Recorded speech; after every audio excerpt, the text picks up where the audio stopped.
कहानी। उफ वो भयानक रात। किस्त नंबर। रात काफी अंधेरी थी। वो चारों इस वक्त एक गांव की गली में पैदल चल रहे थे। उन चारों का एक ही कारोबार था, चादरें बेचने का।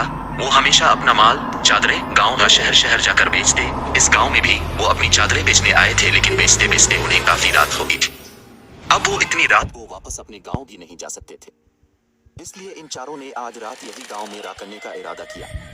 इन चारों में से एक शख्स बोला, जिसका नाम जाकिर था, एक काम करते हैं, हम यहाँ किसी से मदद मांगते हैं, शायद कोई हमारी मदद कर दे और हमें एक रात गुजारने के लिए अपना कोई कमरा दे दे। दूसरा दोस्त जावेद ने भी इसके हाँ में हाँ मलाई। हाँ तुम सही कह रहे हो, पूछ के देखते हैं, लेकिन यहाँ आधे से ज्यादा मकान तो बंद लग रहे हैं, मुझे नहीं लगता यहाँ कोई रहता भी होगा। तीसरे दोस्त अनीस ने पूरी सुनसान गली को देखते हुए कहा, हाँ मुझे भी यही लग रहा है, लेकिन वो देखो एक मकान के बाहर रोशनी जल रही है, शायद वहाँ कोई रहता हो, चल कर देखते हैं। जाकिर ने एक मकान की तरफ देखते हुए कहा। हम चलो, ये बाकी सब ने हामी भरते हुए कहा और आगे चलते। वो सब इस मकान के पास पहुंचे। जाकिर ने दरवाजा खटखटाया, लेकिन कोई जवाब नहीं आया। दूसरी बार भी जवाब न। तीसरी बार इसने दरवाजा जोर से बजाने के साथ साथ आवाज भी लगाई, कोई है। थोड़ी देर बाद एक बूढ़ी औरत ने दरवाजा खोला। वो चारों को हैरान नजरों से देखने लगी आया कि ये चारों आदमी यहाँ क्या कर रहे हैं। जाकिर ने इसकी नजरों का मफहूम समझते हुए बोला, वो क्या अब हमारी मदद कर सकती है? हमें सिर्फ आज की रात आपके घर में रहने देंगी, क्योंकि हम अपने कारोबार की वजह से यहाँ आए थे चादरें बेचने, लेकिन वक्त काफी हो गया और रात भी, इसलिए हमने यही गांव में रात करने का इरादा किया।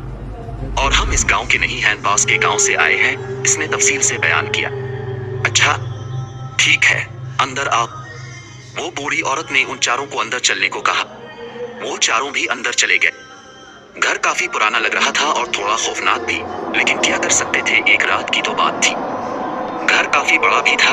3 कमरों पर मुश्तमिल इस घर में एक तरफ किचन और दूसरी तरफ 2 कमरे बने थे।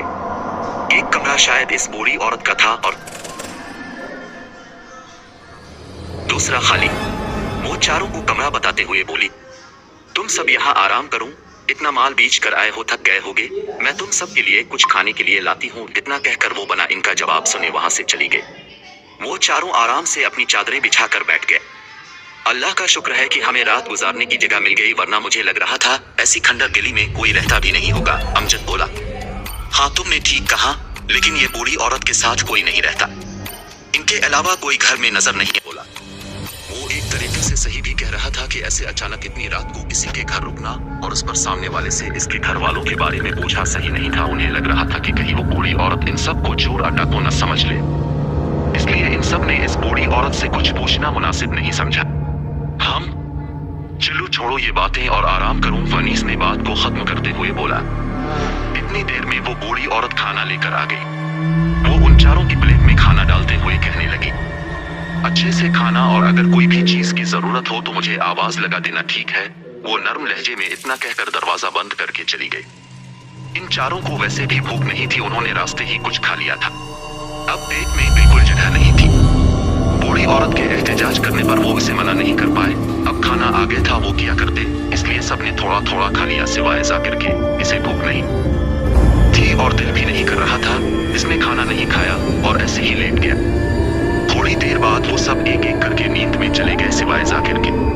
पता नहीं पर उसे एक अजीब सी बेचैनी हो रही थी। थका तो वो भी था, लेकिन पता नहीं क्यों उसे नींद नहीं आ रही थी। शायद घर से दूर थे इसलिए, या फिर कुछ खौफनाक होने वाला था।